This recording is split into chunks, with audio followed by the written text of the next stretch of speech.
Eh bien, bonsoir à tous, chers internautes. On se retrouve encore une nouvelle fois sur l'AMX Linux.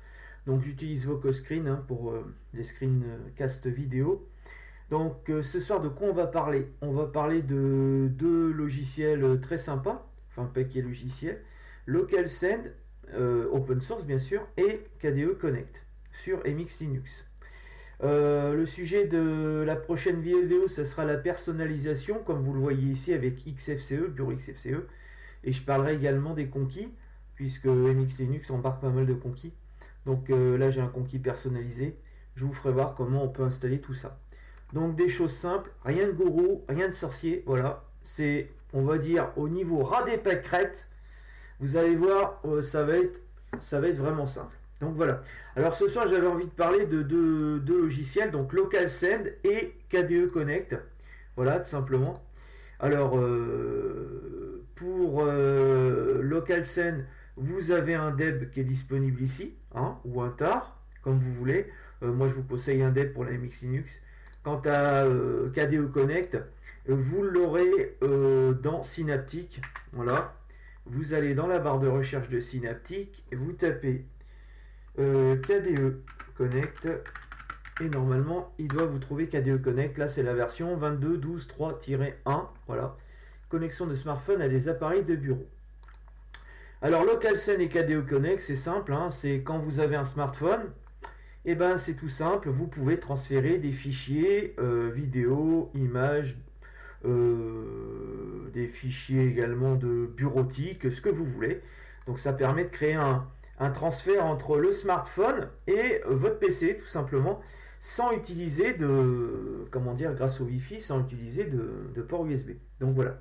Alors, par défaut, chez MX Linux, quand vous allez dans les paramètres et que vous cliquez sur pare-feu, voilà, je vais mettre mon mot de passe, on voit qu'ici, mon pare-feu est activé. Alors dans le temps, ça posait des problèmes avec les imprimantes. Alors je ne sais pas si c'est valable pour d'autres distributions. En tout cas, la MX Linux, ils ont remédié à ce problème, puisque maintenant, mon imprimante n'est pas verrouillée quand le pare-feu est activé. Donc c'est une bonne nouvelle. Et à côté de ça, écoutez, il y a juste une chose à faire, c'est activer justement. Alors je vais essayer de réduire ça, parce que c'est pas beau, c'est tout grand là. Voilà, on va y venir. Voilà. Il faut ouvrir des ports TCP et UDP. Donc vous avez, pour ce qui est de LocalSend, c'est le port 53317. En UDP et en TCP, c'est le même port. Donc vous tapez dans le terminal, vous ouvrez un terminal, ici, sur le bureau, et vous tapez ces deux commandes là. Alors je vous les mettrai bien sûr dans la miniature de la vidéo, dans le descriptif de la vidéo, je vais y arriver. Voilà, vous tapez ces deux commandes, je ne vais pas l'une après l'autre, tout simplement, première commande et deuxième commande. Et vous faites un sudo ufw reload, ça veut dire qu'en fait il va se recharger le pare-feu avec les nouvelles données. C'est-à-dire que là vous autorisez tout simplement le port 53317 en UDP et 53317 en TCP pour LocalSend. Ce qui fait qu'après, vous n'avez pas besoin forcément de redémarrer. Mais au cas où, si vous n'êtes pas sûr de votre coup, si ça ne fonctionne pas, redémarrez la machine au pire. Mais normalement, ça doit fonctionner tout de suite. Pour ce qui est de KDE Connect, alors c'est simple. Le port TCP, c'est le 1714 et le port UDP, c'est le 1764. Donc là, ça change. Et tout simplement, vous faites la même chose que tout à l'heure avec LocalSend. Vous copiez tout ça dans le terminal. Vous faites un sudo ufw reload. Et à ce moment-là, il n'y aura aucun problème, c'est-à-dire que le pare-feu autorisera le port 1764 en UDP et le port le port 1714, je vais y arriver, en UDP. Donc là c'est pareil, là c'est attention, il faut faire attention. C'est-à-dire qu'il faut faire autoriser le port 1714 et 2.1764, je vais y arriver, parce que là ça autorise les deux ports, c'est-à-dire le 1714 et 1764 pour l'UDP. Et pour le TCP, c'est la même chose. 1714 2.1764 slash TCP. C'est-à-dire qu'il faut autoriser à chaque fois les deux ports qui sont différents. Là, ce n'était pas le cas puisqu'on n'avait qu'un seul port. Donc, il y avait juste à mettre slash UDP ou slash TCP. Donc, voilà. Alors, petit bonus pour ce soir. Pour ceux qui ont un problème au niveau... Alors, attendez, hop. mot de passe. Voilà, mot de passe et clé. Chez MX Linux, ça crée un conflit, ça crée un problème. Hein. C'est verrouillé, c'est le boxon. Bon, bref. Eh ben, c'est très simple. Alors là, vous allez voir, hop, là, voilà, hop, ça s'ouvre. Il n'y a aucun problème, c'est ouvert. Mot de passe secret, Chromium. Je sais pas pourquoi il met Chromium, je sais pas, Chrome. J'ai pas installé ce navigateur, mais c'est ce qui est marqué. Bon, est-ce que c'est généré par le système, je pense. Hein. Voilà. Alors, qu'est-ce qu'il faut faire? C'est tout simple. Vous allez là-dedans, dans Tunar, hop, vous allez aller dans Affichage et vous allez cocher la case Afficher les fichiers cachés. Et là, vous allez aller dans, donc, le Home, utilisateur, en l'occurrence, c'est moi Kamikaze, vous voyez ici. On va dans Local, on clique, on double-clique ou on clique simple, hein, parce que chez MX Linux, il y a le simple clic par défaut d'installer. Et si vous voulez le double-clic, je vous ferai voir après. Hein. Donc, vous allez dans Home, Kamikaze, je vais y arriver, Local, Share, et vous cherchez tout simplement Kering. Kering, c'est les clés. Et vous supprimez ce dossier. Bon, là, je ne vais pas le faire parce que moi, je l'ai fait.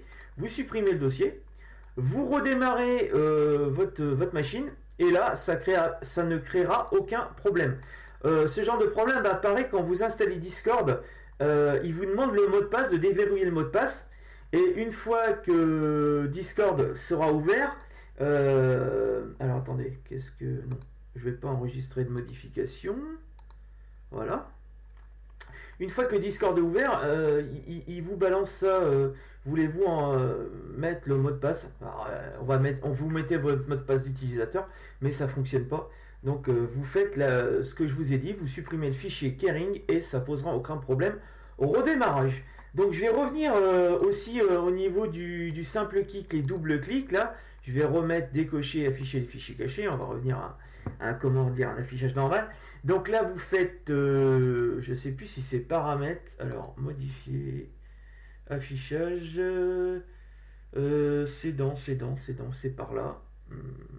Préférences, voilà. Vous allez dans préférences. Préférences, comportement. Voilà, vous avez simple clic pour activer les éléments ou double clic pour activer les éléments. Donc c'est un petit peu caché. Voilà, si vous faites simple clic, en un seul clic vous ouvrirez vos éléments. Hein. Je sais pas moi, comme ici, hop, ça s'ouvre tout seul. Hein. Vous voyez, vidéo. Je vais essayer de revenir, essayer de le faire voir mieux que ça. On va revenir sur, voilà. Si j'ouvre maintenant vidéo, un clic, hop, ça s'ouvre. Si je veux que ça soit en double clic, vous remettez double clic. Hein. Vous revenez en arrière et vous voyez, ça va prendre effet tout de suite. Un clic, ça marche pas. Deux clics, ça marche. Voilà, tout simplement. Donc, ça sera tout pour ce soir, pour cette petite vidéo. Pour une prochaine vidéo, personnalisation d'XFCE, comment on fait. Et puis, je parlerai également du conquis et de mon conquis personnel. Si éventuellement il vous intéresse, ça serait bien de... Alors là, il y a une petite erreur qu'il faudra que je corrige. Mais ça serait bien de vous le soumettre et de vous le donner. Donc, bonne soirée à tous. Et puis à plus tard pour une prochaine vidéo. J'essaierai également de faire des vidéos sur Windows. On parlera également de KDE Connect et Local Share et Local Send. Voilà. Dans une prochaine vidéo. Alors bonne fin de soirée à tous.